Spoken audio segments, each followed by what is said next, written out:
My name is Urvashi Kimji Kerai and I'm from Aga Khan Zizima Secondary School. I have made a project about biosand filter.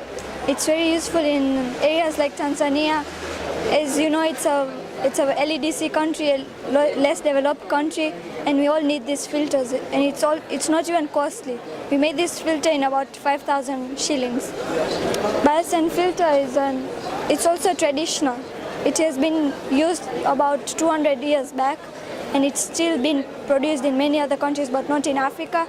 And we need this filter in Africa also. It has different layers that will purify the water. We start with gravels, then we start with sponge. It has charcoals on the sponge. It has sand, and then it continues with the sponge again, sand and gravels. So the gravel is because of it gains weight, so the filter cannot fall down. Then there is a sponge. So when the dirty water passes from here and it contains sand, the sponge is there to trap it, so it cannot come out in the clean water. Then we have charcoal. Charcoal removes the bad odor and the bad smell from the dirty water, and it also purifies the water. We have sand.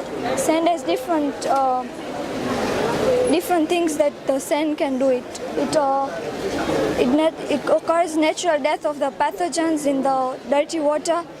Due to the tight packing of the sand, it traps all the pathogens and the pathogens can die, so it cannot pass through to the clean water. It also traps all the pathogens that are going through it. Then we have sponge again. So in the starting, the sand stops over here. Then we have gravels again to balance the filter. So we made two protocols. The first one was this. It was only normal. It had only charcoal, sand and sponge. But then when we looked into the clear water, it had some bit of bacteria and a bit of sand. So we had to modify it. So we kept aluminium foils in between. It's not visible, but yeah, we have aluminium foils, and we also increased the amount of sand.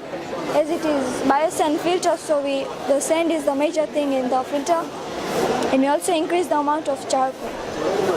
So you can, after that we realized that our results were better, and yeah, we couldn't go for depth test, so because in order to drink it, but it's very good for cooking, washing and all. We have done a mercury test to include the pH, the sulfur, the sodium and all the quantities in the water. The pH we found was 7.8, and you can even see normal Uhai and Kilimanjaro bottles, it's 8.1 or 8, so it's very close. So we can say it's safe for drinking.